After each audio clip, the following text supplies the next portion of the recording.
सोचिए, एक इंसान जिसपे 100 से ज्यादा केस दर्ज हो, जिसपे हत्या, अपहरण, जमीन के कब्जों का आरोप हो, लेकिन वही इंसान भारत के सबसे बड़े न्यूक्लियर डील में वोट करता है, संसद में बैठता है और फिर एक दिन उसे लाइव टीवी पे कैमरे के सामने गोली से भून दिया जाता है।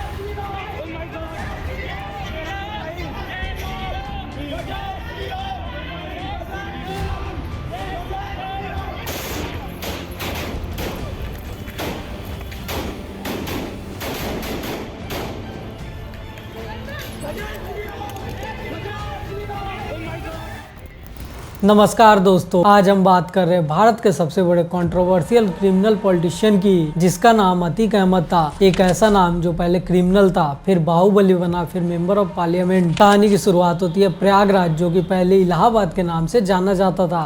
वहाँ एक छोटा सा गाँव कसारी मसारी नाम का, जहाँ एक बहुत ही गरीब टांगा वाला हाजी फिरोज अहमद के घर 10 अगस्त 1962 को एक बच्चे का जन्म होता है और इस बच्चे का नाम अतीक अहमद था। इसके परिवार में गरीबी बहुत ही ज्यादा थी कि पढ़ाई में मन नहीं लगता था। बस 8वीं कक्षा के बाद अतीक ने शुरू किया कोयले चोरी का काम।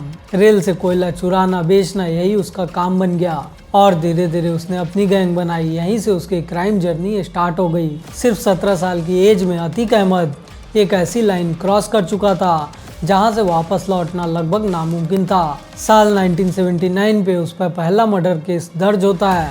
अब वो एक लड़का नहीं बल्कि एक उभरता हुआ क्रिमिनल बन चुका था। धीरे धीरे कोयले की चोरी से शुरू हुआ सफर अब बदल चुका था एक्सटॉर्शन, किडनैपिंग और ऑर्गेनाइज क्राइम में। अतीक अपना गैंग बना चुका था और उसके इलाके में उसका नाम उस टाइम फैलने लगा था। लेकिन असली गेम चेंज होना अभी भी बाकी था। उस समय प्रयागराज में उसके ऊपर एक और आदमी था और उस आदमी का नाम चांद बाबा था। वो एक ऐसा गैंगस्टर था, कहा जाता है कि उसके इलाके में उस टाइम में पुलिस जाने से डरती थी और कहा जाता है उसके पॉलिटिकल कनेक्शन इतने ज़्यादा स्ट्रांग थे कि सिस्टम भी उसके सामने कमज़ोर पड़ जाता था। धीरे धीरे अतीक अहमद की मुलाकात होती है चांद बाबा से और यही मुलाकात उसकी ज़िंदगी की टर्निंग पॉइंट बन जाती है। चांद बाबा अतीक के अंदर बहुत बड़ा पोटेंशियल देखता है और उसको अपने साथ काम पे रख लेता है। यहीं से अतीक की रियल ट्रेनिंग स्टार्ट होती है। यहाँ पे वो क्रूड से बम बनाना, हथियारों की सप्लाई करना, गैंग को कंट्रोल करना और सबसे ज़रूरी चीज़ सिस्टम को अपने हिसाब से कैसे मोड़ना है।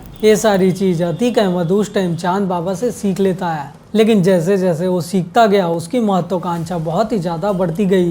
अब वो सिर्फ गैंगस्टर नहीं बनना चाहता था, वो खुद किंग बन के राज करना चाहता था। और यहीं से सबसे बड़ी टकराव स्टार्ट होती है। एक शागिर्द अपने उस्ताद को चैलेंज करता है।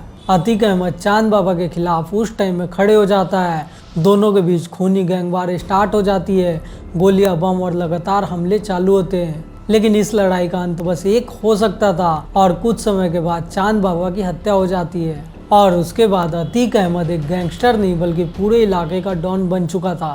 1989 अतीक अहमद उस टाइम में चुनाव लड़ता है और वो भी इंडिपेंडेंट सीट पे, यानी कि निर्दलीय।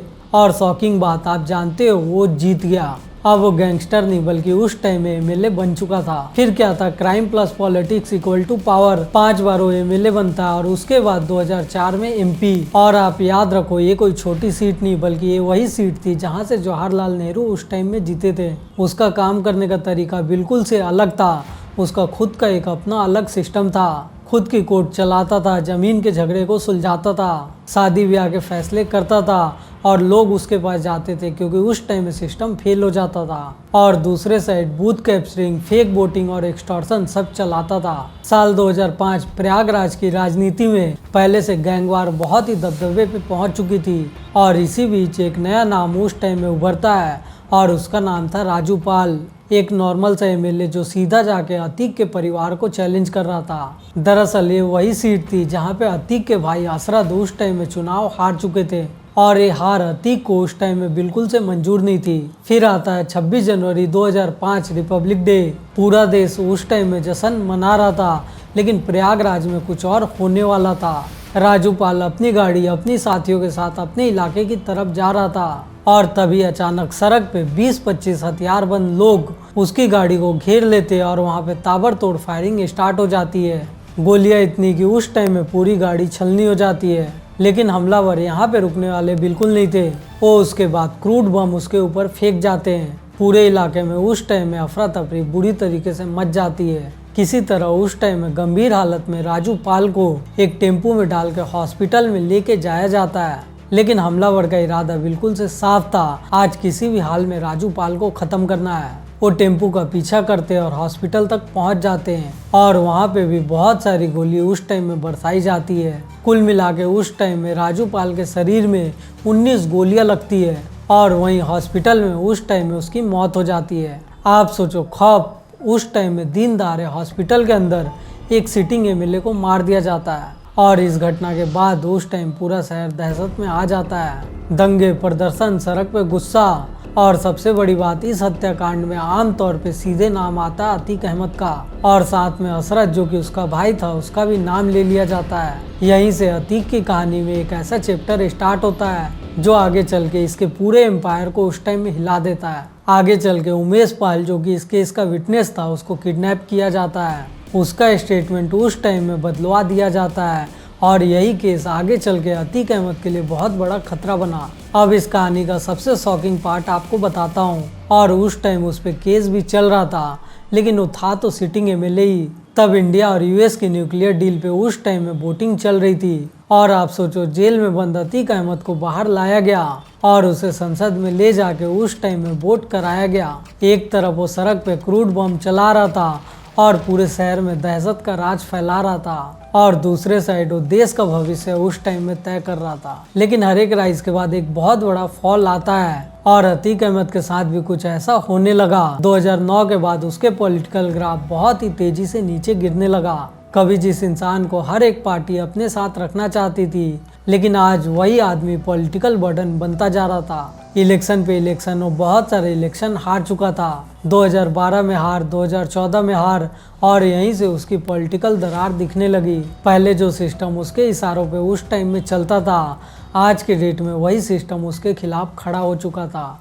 लेकिन असली टर्निंग पॉइंट आया 2017 में, जब उत्तर प्रदेश में योगी आदित्यनाथ की सरकार बनी और यहाँ इन्होंने डायरेक्ट मैसेज दिया, no tolerance for mafia.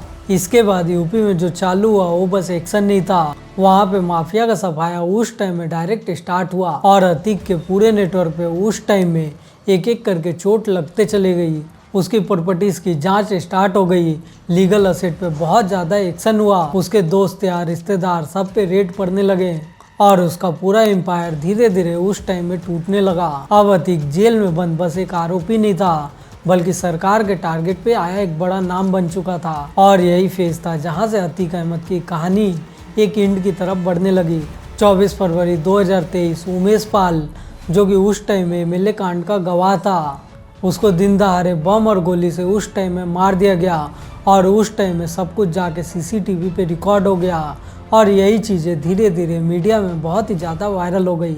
Umesh Pal की हत्या के बाद पूरा का पूरा उत्तर प्रदेश जैसे आग में जल रहा था और सरकार भी बहुत ही ज़्यादा एक्शन मोड में आ चुकी थी और सीएम योगी आदित्यनाथ ने साफ मैसेज दिया था कि आने वाले टाइम में माफिया को मिट्टी में मिला दिया जाएगा।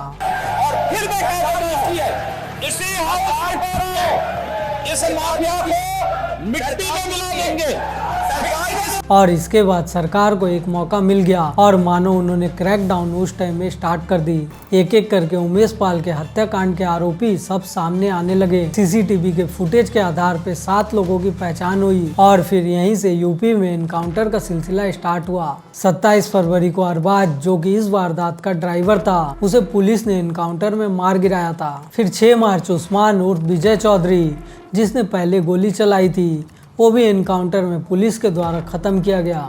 लेकिन कहानी यहाँ पे खत्म नहीं होती। 13 फरवरी 2023 सबसे बड़ा झटका आता है। अतीक अहमद का बेटा यानी असद अहमद, जिसको पुलिस बहुत ही ज्यादा दिनों से उस टाइम में ढूंढ रही थी, झांसी में एसटीएफ के हाथ मुठभेड़ में वो भी मारा गया और उसके साथ उसका साथी गुलाम भी उस टाइम में मारा गया। ये वही असद था जो सीसीटीवी के सामने खुलेआम गोली चला रहा था। अब 7 में से 4 आरोपी एनकाउंटर में मारे जा चुके थे और बाकी के आरोपी या तो फरार या फिर पुलिस के गिरफ्त में आने वाले थे। और इसी बीच 28 मार्च 2023 को कोर्ट ने अतीक अहमद को उमेश पाल के किडनैपिंग के केस में उम्र कैद की सजा सुना दी। और ये बहुत ही शॉकिंग बात, 100 से ज्यादा केस उसके ऊपर दर्ज थे, उसके बावजूद उसे एक ऐसे केस में सजा मिली। अब एक ऐसा टाइम था जब एक बाहुबली नेता कानून के गिरफ्त में फंस चुका था 15 अप्रैल 2023 रात के लगभग 10 बजे प्रयागराज की पुलिस कस्टडी में अतीक अहमद और उसके भाई असरत दोनों को मेडिकल चेकअप के लिए उस टाइम में हॉस्पिटल ले जाया जाता है।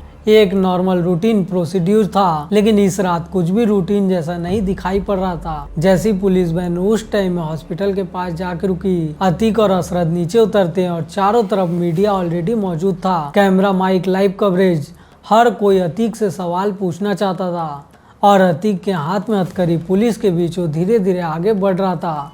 और तभी भीड़ में खड़े 3 लोग जो खुद को पत्रकार बता के उस रैली में आए थे, उनके हाथ में कैमरा और माइक, सब एकदम सा नॉर्मल दिखाई पड़ रहा था।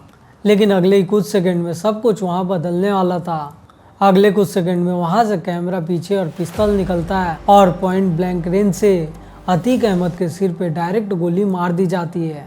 अतीक जमीन पे गिरा। असरत जैसे ही कुछ समझ पाता, उससे पहले दूसरा शूटर उस पर फायरिंग स्टार्ट कर देता है। कुछ सेकंड तक ताबड़तोड़ गोली लाइव कैमरा पे देश देख रहा था।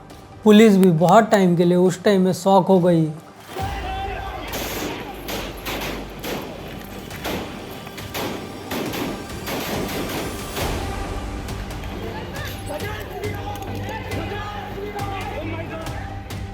और कुछ समय के बाद शूटर को पकड़ लिया गया, लेकिन सब कुछ अब तक खत्म हो चुका था। एक समय का सबसे बड़ा बाहुबली जो सालों तक कानून से बचता रहा, वो आज के डेट में लाइव टीवी पे कुछ सेकंड में ही खत्म हो गया। और इसी के साथ अतीक अहमद की कहानी एक शॉकिंग अंत तक पहुंच गई। लेकिन सवाल अब भी बाकी है, आखिर वो 3 शूटर कौन कौन थे? उनके पास इतने महंगे हथियार आखिर कहां से आए?